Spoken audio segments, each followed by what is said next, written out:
গভীর রাতে স্বপ্ন দেখে বাদশা নুরুদ্দিন, দয়াল নবীর লাশ নিয়ে যায় দুই কাফির বেদিন। গভীর রাতে স্বপ্ন দেখে বাদশা নুরুদ্দিন, গভীর রাতে স্বপ্ন দেখে বাদশা নুরুদ্দিন, দয়াল নবীর লাশ নিয়ে যায় দুই কাফির বেদিন, দয়াল নবীর লাশ নিয়ে যায় দুই কাফির বেদিন। স্বপ্ন দেখে বাগদাদ হতে চলল সে মদিনায়, গিয়ে দেখে মদিনায় সেই নূরের ঝলকনা।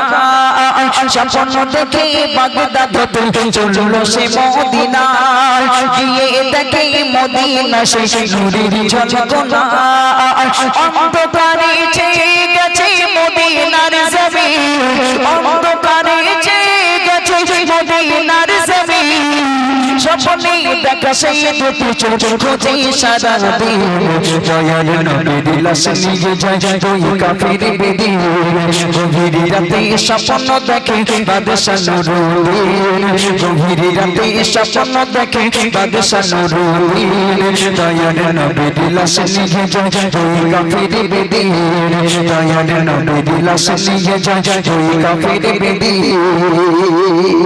তিনি স্বপ্ন দেখছেন যে বিশ্বনবী স্বপ্ন দেখাচ্ছে নুরুদ্দিন জঙ্গি বাড়িতে আর শুয়ে থেকো না, কারা যেন আমার লাশ চুরি করতে এসেছে, তারা আমার লাশ চুরি করে নিয়ে ইসলামকে মিথ্যা প্রমাণ করতে চায়। তুমি তাড়াতাড়ি করে চলে যাও মদিনায়, আমার লাশ যারা চুরি করতে এসেছে তাদেরকে সাজার ব্যবস্থা করো, তাদেরকে পাকড়াও করো। বাদশা নুরুদ্দিন জঙ্গি স্বপ্ন দেখে চলে এলেন মদিনায়। মদিনায় আসার পরে ঘুরে ঘুরে ঘুরে ঘুরে দেখছেন মদিনায়, আর খুঁজছেন যে দুজনের ছবি আল্লাহ রসুল দেখিয়েছিলেন, যে দুজনের চেহারা আল্লাহ রসুল দেখিয়েছিলেন, ওই দুজনকে খুঁজে খুঁজে বেড়াচ্ছে, কিন্তু খুঁজে পাই না।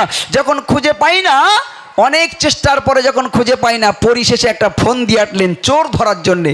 কি মজার ব্যাপার দেখুন, চোর ধরার জন্যে রসুলের লাশ চুরি করতে এসেছে যারা, তাদের ধরার জন্যে নবী একটা মানে বাদশা নুরুদ্দিন একটা ফোন দিয়ে আটলেন। কি ফোন দি কবি লিখছে শোনান। অবশেষে চোর ধরতে ফোন দিশে করিল, আর মসজিদে নববীতে সে ঘোষণা শোনালো। অবশেষে চোর ধরতে ফোন দিশে করিল, মসজিদে নববীতে সে ঘোষণা শোনালো। নিচে গাতে দেব খেতে আমি নুরুদ্দিন, নিচে গাতে দেব খেতে আমি নুরুদ্দিন, দাওয়াত আমার কবুল করো মুমিনা মুমিন, দয়াল নবীর লাশ নিয়ে যায় দুই কাফির বেদিন।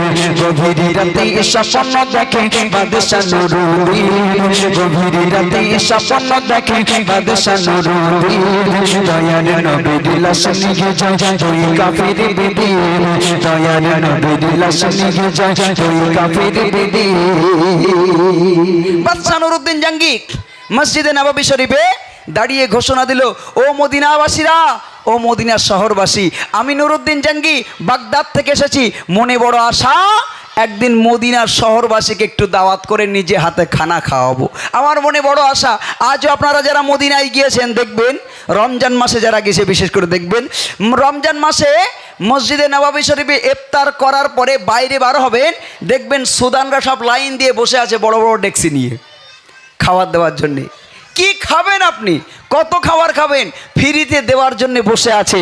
তো তাদের ইচ্ছা হয় যে রোজাদার ব্যক্তিদেরকে একটু খাওয়াবে, মদিনায় আসা মেহমানদেরকে একটু মেহমানদারি করাবে। বাদশা নুরুদ্দিন জঙ্গি বললেন, ও মদিনা শহরবাসীরা, আমার মনে বড় আশা, আমি নুরুদ্দিন তোমাদেরকে একটু নিমন্ত্রণ করে খাওয়াবো, তোমরা আমার দাওয়াত কবুল করো। তারপর দিন সকালবেলা একেবারে রাত থেকে শুরু হয়ে গেল রান্না বাড়া। কেন? বাদশা নুরুদ্দিনের একটাই চিন্তা যে খেতে আসলে নিশ্চয়ই সেই দুজনকে আমি দেখতে পাবো। তারপর কি ঘটনা ঘটছে কবি লিখছে শোনান। আগামী দিন সকালে ঘটে চলল ভোজন ভুরি, আর সবাই এলো খানা খেতে সেই দুটি চোর ছাড়ি। আগামী দিন সকালে ঘটে চলল ভোজন ভুরি, সবাই এলো খানা খেতে সেই দুটি চোর ছাড়ি। খবর এলো এই শহরে আছে দুজন বীর, খবর এলো এই শহরে আছে দুজন কথা তারা কোনো দিন খায় না কথা যায় না কথা তারা কোনো দিন দয়ার নবীর লাশ নিয়ে যায় ওই কাফির বেদিন গভীর রাতে স্বপ্ন দেখে বাদশা নুরুদ্দিন গভীর রাতে স্বপ্ন দেখে বাদশা নুরুদ্দিন দয়ার নবীর লাশ নিয়ে যায় ওই কাফির বেদিন। সকালবেলা থেকে খাওয়া দাওয়া শুরু হয়ে গেল, সবাই একে একে আসে, বাদশা নুরুদ্দিন তাদেরকে খাবার দিচ্ছে, সবাই নিয়ে চলে যাচ্ছে, কেউ বসে খাচ্ছে। কিন্তু লক্ষ্য রেখেছে যে সেই দুইজন যাদেরকে আল্লাহ রসুল দেখিয়েছিল তারা তো আসে না, কই তারা? আহারে, পুরোপুরি খাবার শেষ হয়ে গেল, উনি আবার দাঁড়িয়ে এলান করলেন, ও মদিনার শহরবাসীরা, সবাই কি এসেছে খানা খেতে নাকি আর কেউ বাকি আছে? আরে সঙ্গে সঙ্গে পাশ দিয়ে একজন মদিনার শহরবাসী, পাশেই বাড়ি তার, সে এসে বলল যে হুজুর, হে বাদশা নুরুদ্দিন জঙ্গি, আপনার দাওয়াতে সবাই এসেছে, শুধুমাত্র দুইজন আসেনি। আমাদের এখানে দুইজন মুসাফির মানুষ থাকে, তারা কারোর বাড়ি যায়ও না, কারোর দেওয়া খাবার খায়ও না। বাদশা নুরুদ্দিন একটু সন্দেহ হলো, কি ব্যাপার, এরম পীর এখনো আছে যে কারোর বাড়ি খায় না, এরম হুজুর কই? হ্যাঁ, তাহলে তো তাদের দুজনের সঙ্গে একটু সাক্ষাৎ করতে হয়, তাদের দুজনের সঙ্গে একটু দেখা করতে হয়, মোলাকাত মুশাহাদা করতে হয়, চলো একটু নিয়ে চলো আমার তার কাছে। কি ঘটনা ঘটছে দেখুন, বাদশা নুরুদ্দিন জঙ্গি গিয়েছেন তার বাড়ি, কি ঘটনা ঘটছে কবি লিখছে শুনুন। নবীর মাজারে ঘটেই তাদের একটু দূরে ঘর, নবীর মাজারে ঘটেই তাদের একটু দূরে ঘর, ঘরের ভিতর নেই গো আলো শুধু যে আধার, নবীর মাজারে ঘটেই তাদের একটু দূরে ঘর, ঘরের ভিতর নেই গো আলো শুধু যে আধার, নবীর মাজারে ঘটেই তাদের একটু দূরে ঘর, ঘরের ভিতর নেই গো আলো শুধু যে আধার, নামাজ পাটি দিয়ে ডাটা সুড়ঙ্গ এক পথ, ওই নামাজ পাটি দিয়ে ডাটা সুড়ঙ্গ এক পথ, যে পথে পৌঁছে গেছে রোজা মোবারক, দৃশ্য দেখে অবাক হয়ে ভাবে নুরুদ্দিন, দয়ার নবীর লাশ নিয়ে যায় ওই কাফির বেদিন, দয়ার নবীর লাশ নিয়ে যায় ওই কাফির বেদিন, গভীর রাতে স্বপ্ন দেখে বাদশা নুরুদ্দিন, গভীর রাতে স্বপ্ন দেখে বাদশা নুরুদ্দিন, দয়ার নবীর লাশ নিয়ে যায় ওই কাফির বেদিন। তিনি গিয়ে দেখছেন যে ঘরের ভিতরটা পরিপূর্ণ অন্ধকার, উনি গিয়ে মুসাফা করলেন, সালাম দিলেন, উনি ঘরের ভিতরে একটু যেতে চাইলেন, অনুমতি চাইলেন যে তোমার ঘরের ভিতরে একটু ঢুকবো, বলে হ্যাঁ আসুন। গিয়ে দেখলেন নামাজের মশলা পাতা আছে, তারা মসজিদে নববী শরীফে নামাজ পড়তে যায় না, ওখানেই বসে নামাজ পড়ে। জিজ্ঞাসা করেন আপনারা মসজিদে নববী শরীফে যান না? বলে না, আমরা কোথাও যাই না, আল্লাহ রসুলের রওজার দিকে ফিরে সর্বসময় বসে বসে ইবাদত করি আর নামাজ এখানেই পড়ি। কি ব্যাপার বাবা, তা নামাজ এখানে পড়ো, কি মজা পাও? কই তোমাদের এই যে নামাজের মশলা পাতা আছে, এই নামাজের মশলায় দাঁড়িয়ে আমি 2 রাকাত নামাজ পড়বো? বলে হ্যাঁ পড়ুন। উনি নামাজে দাঁড়ালেন, সেজদায় গেলেন, সেজদায় গিয়ে দেখছেন মাথায় যেন বড় পাথরের টুকরা ঠেকে। আরে কেন, এতে নামাজ পড়ে কি করে এরা? মাথায় যেন ফুটছে, এ পড়ে কি করে নামাজেরা? উনি একটু নামাজ শেষ করলেন, নামাজ শেষ করার পরে এবার নামাজের মশলাটা যেই তুললেন, দেখলেন একটা বড় পাথরের টুকরা দেওয়া আছে, সেই পাথরের টুকরা সরানো হলো, দেখলো একটা সুড়ঙ্গ রাস্তা ঢুকে গেছে, সঙ্গে সঙ্গে দুইজন তার ভিতরে চলে গেল। যখন চলে গেল দেখতে দেখতে সেই সুড়ঙ্গ পথটা একেবারে রসুলের রওজার একটু দূর পর্যন্ত পৌঁছে গেছে।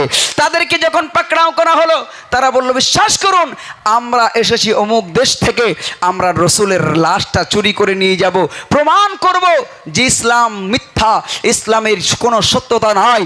যদি ইসলাম সত্য হবে তাহলে নবী কবরে জিন্দা থাকবে, নবী কবরে লাশ থাকবে, কবর খুঁড়ে দেখার জন্য আমরা তাদেরকে মজবুর করব। কিন্তু যখন থাকবে না তখন ইসলামকে আমরা মিথ্যা প্রমাণ করে ইসলাম ধর্মটাকে নিঃশেষ করে দেব, ধর্মটাকে শেষ করে দেব। এটাই ছিল তাদের চক্রান্ত। বাদশা নুরুদ্দিন জঙ্গি তাদের ধরে ফেললেন। তারপর কি ঘটনা ঘটছে শেষ কথা লিখছে শোনো। পড়িল তারা যখন তারা এমন কর্ম করে,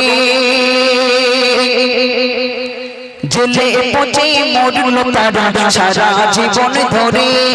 পড়িল তারা যখন তারা এমন কর্ম করে, জেলে পচে মরল তারা সারা জীবন ধরে।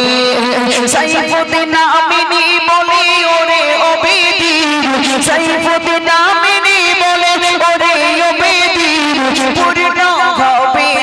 আশা তোদের কোনো দিন যুগে যুগে আসবে কত বাদশা নুরুদ্দিন যুগে যুগে আসবে কত বাদশা নুরুদ্দিন গভীর রাতে স্বপ্ন দেখে বাদশা নুরুদ্দিন গভীর রাতে স্বপ্ন দেখে বাদশা নুরুদ্দিন দয়াল নবীর লাশ নিয়ে যায় ওই কাফির বেদিন দয়াল নবীর লাশ নিয়ে যায় ওই কাফির বেদিন দয়াল নবীর লাশ নিয়ে যায় ওই কাফির বেদিন